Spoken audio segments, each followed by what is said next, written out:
Oh, funky. How many times can I say this before the song is up? Muscle get media, muscle get media, muscle get media, muscle get media, muscle get media, muscle get media, muscle get media, muscle get media, muscle get media, muscle get media. That's probably enough.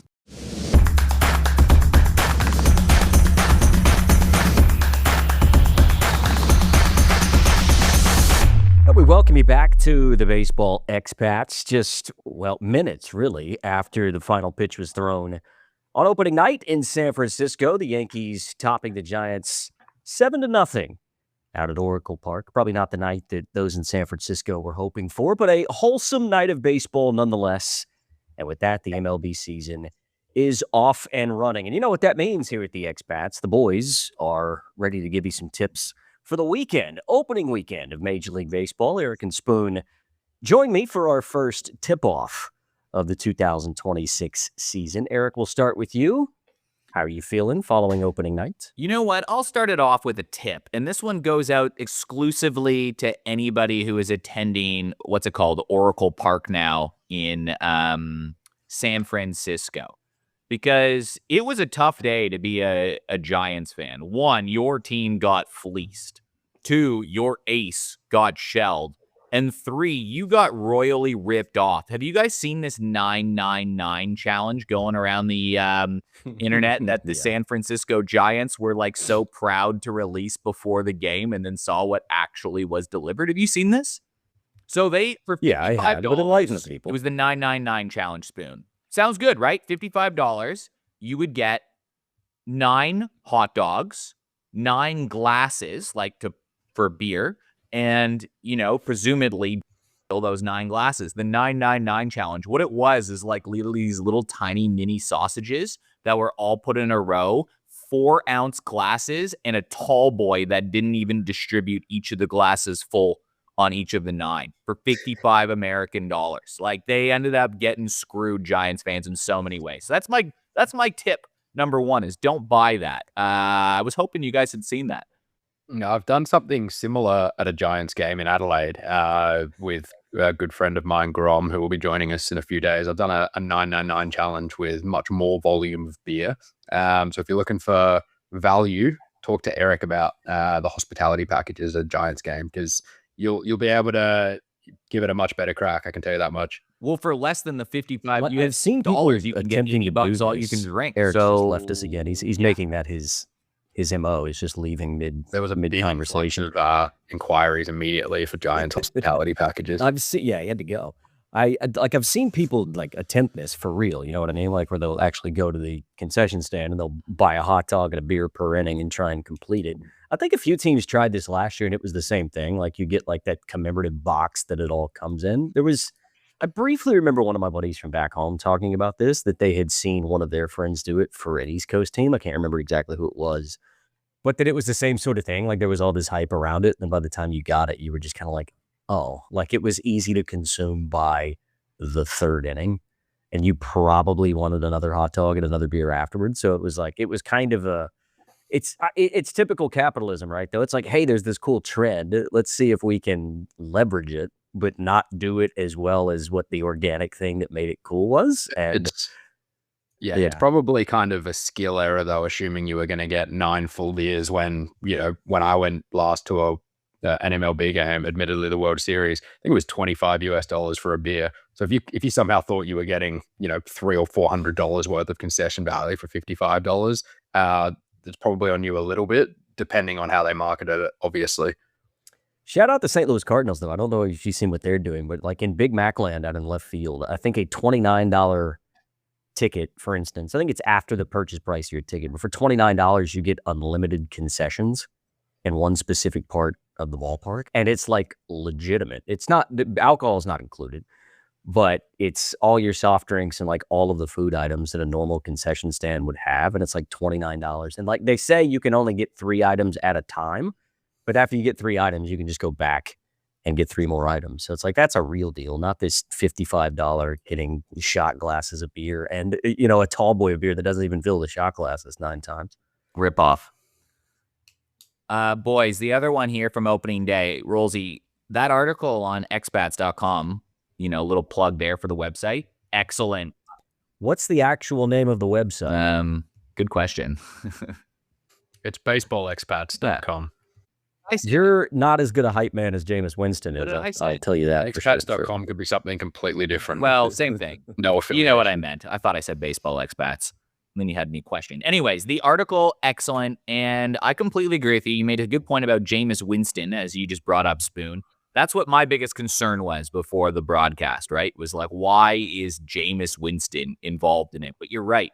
It didn't feel novelty. It felt pretty good. However, one thing I could not unsee the whole game, which is going to need to change, is their score bug looks like a cat.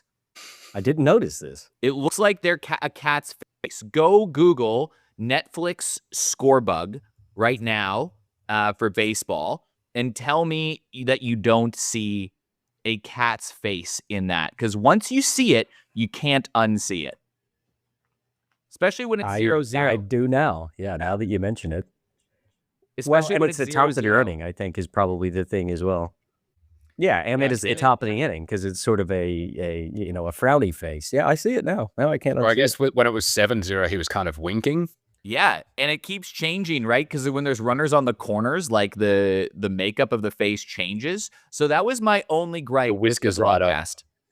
Is I can't. I like. By the third inning, I was like, I can't enjoy this the same way anymore because I'm just staring at a freaking cat in the corner of my screen. But other than that, good broadcast. I'm sure I'll get used to the bug. I saw some people online that were just like, it's too big, it's too small. Everyone's going to complain about a score bug. It's the age-old thing. But this one looks like a cat. I didn't notice it as I was watching the game. I wasn't a fan of the bug necessarily, but I try to not let that who cares? Bother me because, I mean, like the two of you know that I'm a broadcast perv, so the actual stuff that's happening in the production is what interests me. Like, yes, graphics are cool, but I mean, look, I wasn't a huge fan of it, and they haven't really gotten those right in any sporting event they've done. Like, even when they've done boxing, their NFL score bug this past year was diabolical. It looked like sort of word art that you would create in paint way back in the day. Remember the way that it was skinny in the middle and really wide and pointy at the ends? I don't think that was great. But again, like, I'm not going to judge a broadcast based on what the score bug looks like. And yeah, I encourage anybody who had mixed feelings or had feelings of any kind to head to baseballexpats.com and check out the article that I pinned about the broadcast that Netflix did because I enjoyed it. I thought it was I still use Word Up for my tip sheets, actually, just between us boys. Not anymore, you don't. I got an editor now. Well, we tend to, yeah.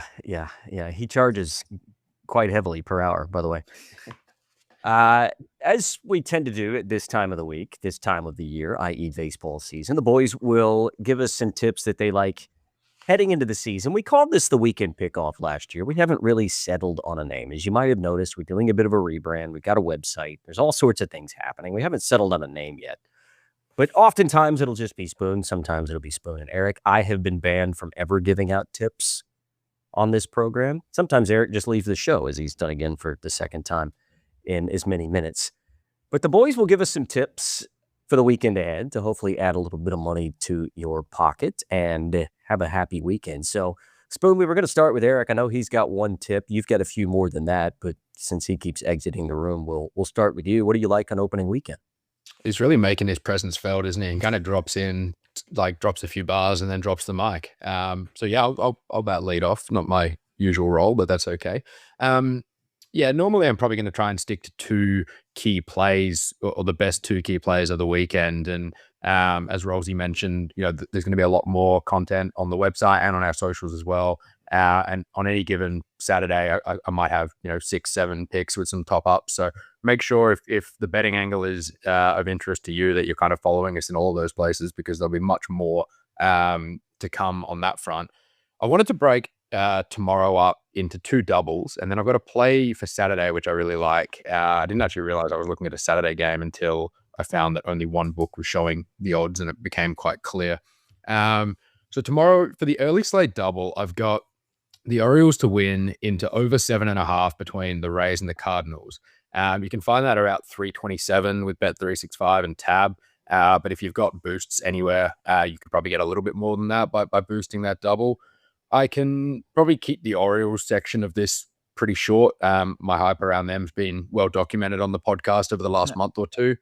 I I love Joe Ryan, but he's always struggled to go deep into starts during his career. And an opening day start is probably going to be no different. After trading away half of their roster at last year's deadline, I'm not sure, the Twins bullpen is going to be up to scratch given some of the key pieces that they gave away then.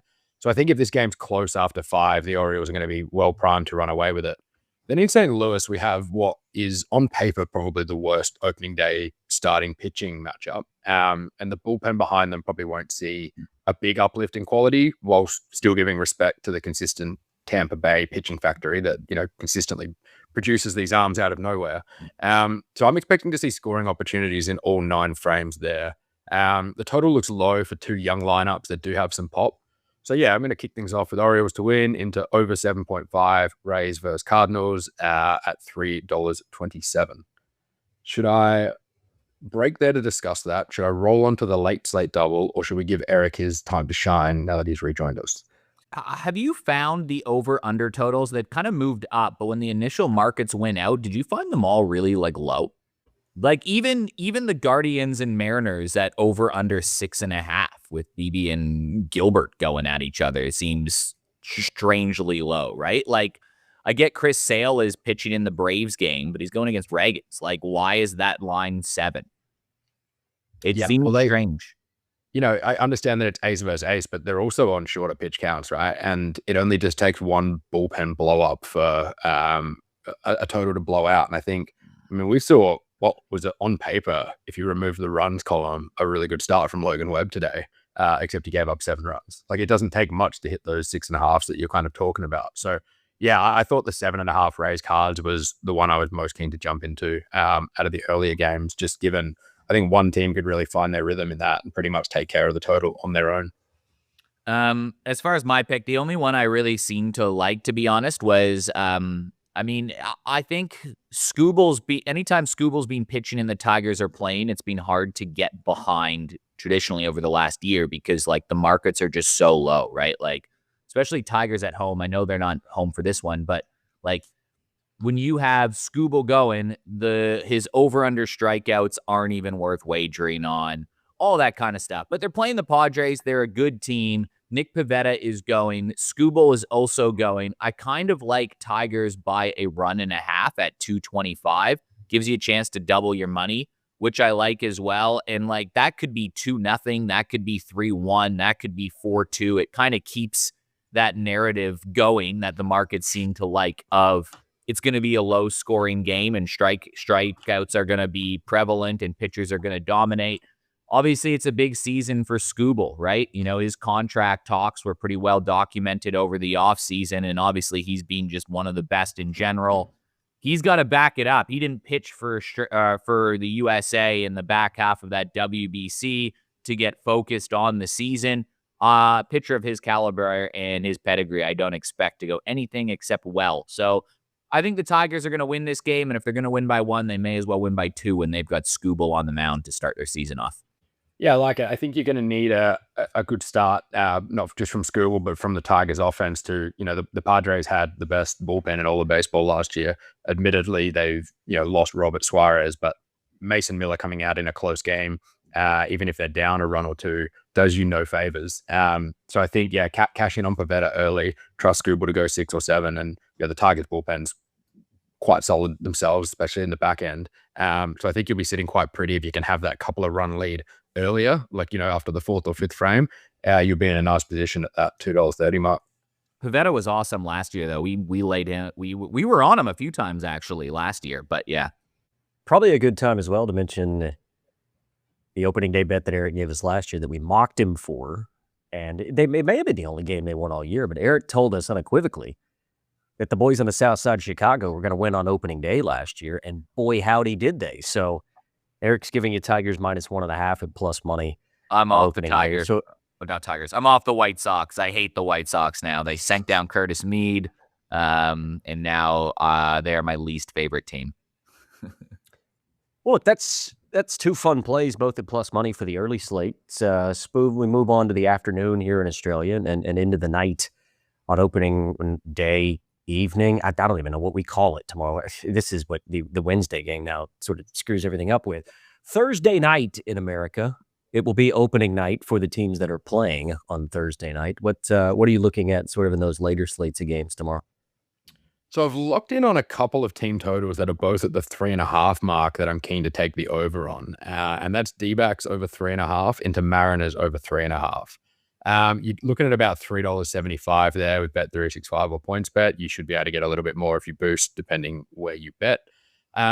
Starting off with the D-backs, look, they had a pretty middling record last year, but that was purely due to poor pitching. And something I was doing a lot in 2025 with success was isolating just the offense, especially on the road. I've talked to death about how team on the road being beneficial when you're looking at team totals because you're guaranteed that ninth inning, which sometimes you can get caught out when the home team's winning and you only get the 8. D-backs were the 4th best run-producing team in baseball last year. They had 4.88 runs per game, and they were pretty consistent with this, whether they were home or on the road. One thing I think is interesting is we saw today Logan Webb put in a pretty poor performance run-wise. He allowed 7 runs, and I think you could maybe attribute that to a lack of spring training and his time with Team USA in the WBC. Yamamoto could be in a similar situation tomorrow. He had a pretty uncharacteristic outing against Venezuela, and now he goes up against a lineup that can produce runs in a hurry. Corbin Carroll is reportedly good to go. He took some spring training ABs in the end with the Haymate injury not restricting him to the IL to start the season. And if you look at the expected lineup for Arizona, it looks quite strong. So I think 3.5 on the road, Zach Gallen might give up 10, at which point the Dodgers don't need to lean on Yamamoto too much.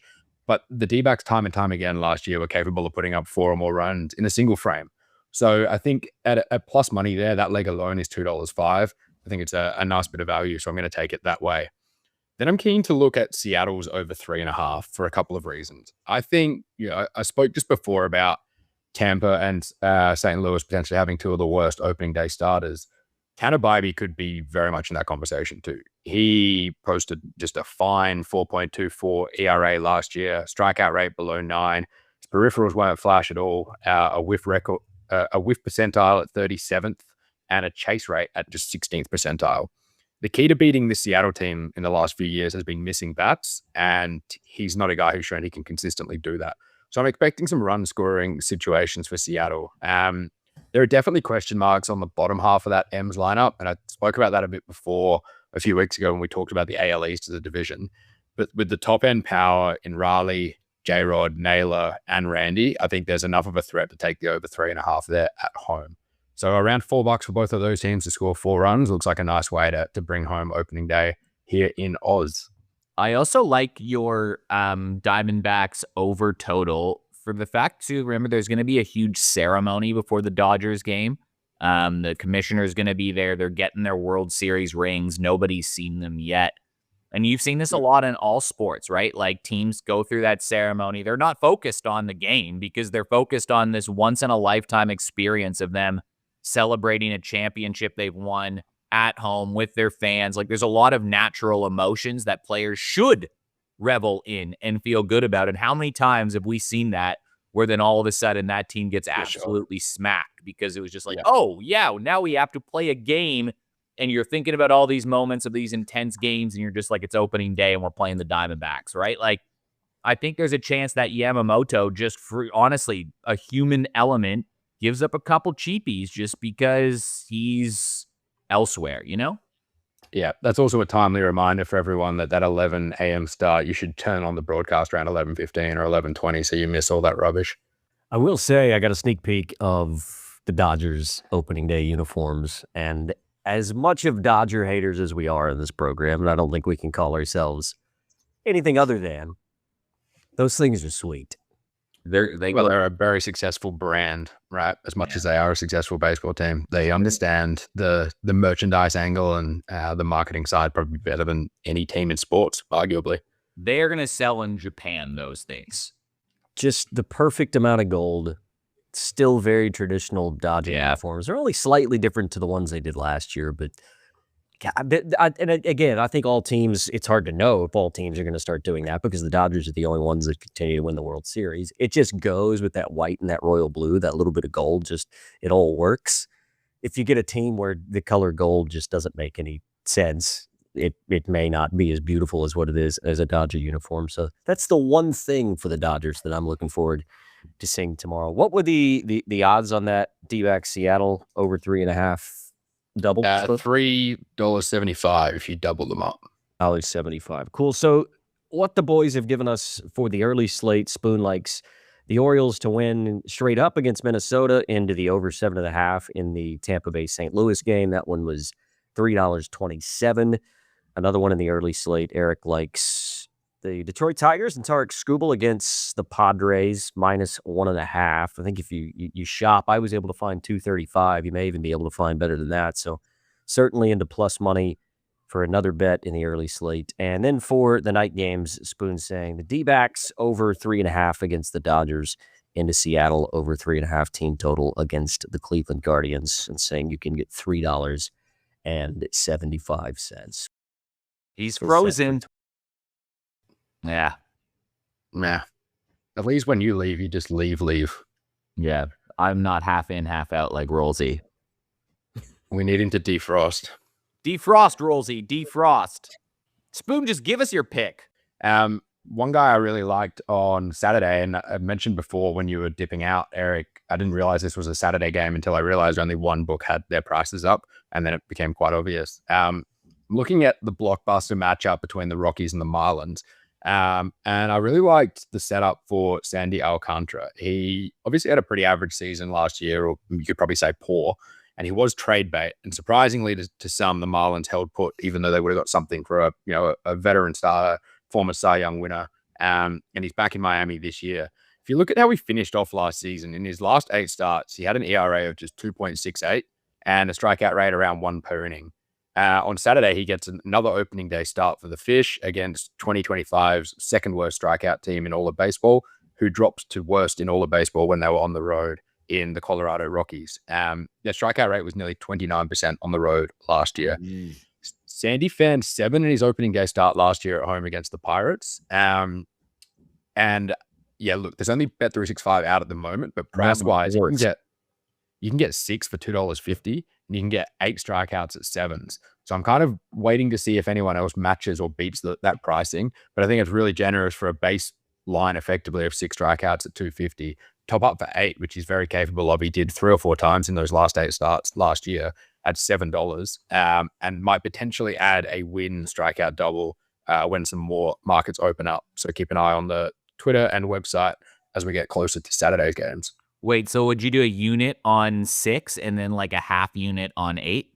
Yeah, maybe even 1.5 or then 1 1/4, depending on sort of which way it goes. I think I want to wait and see what the win 5 strikeout market or something like that looks like, especially when Sportsbet post theirs, because that'll probably end up being a bigger base. Because I think the Marlins will be winning that game.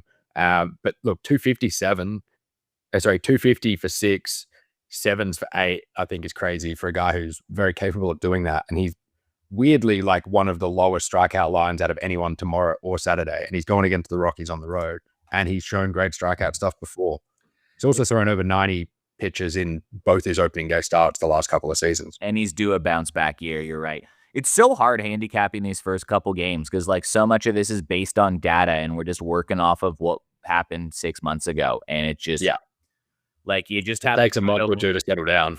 You have to try to look for constants, look for trends that happen, look for those little X factors. Like it becomes very, very tricky. I will say tomorrow, I'm so annoyed that the Jays aren't playing on opening day. Yeah, what's the go with that? They're just playing the Athletics the day after. Like, and it's same with like the Marlins and the Rockies. Like, I don't understand why, but is what it is. Be in the conversation though with the Rockies, Marlins, and Athletics. I feel it's a bit disrespectful. The team that was in the World Series. I don't know if it's a TV thing in Toronto. Like they were like leveraging something in terms of, I don't know. It could be like Rogers obviously has a significant amount of power in terms of where games are broadcast, how they're broadcast, and when the Jays are scheduled. So I don't know. Maybe it has something to do with that. I don't really know. Why are we not doing opening day, opening night, if they want to do the Netflix thing, kicking off a season between the 2 World Series teams? Like that just seems like an absolute no-brainer. Like give me Dodgers, Blue Jays, first game of the season. Do that every year for the rest of my life.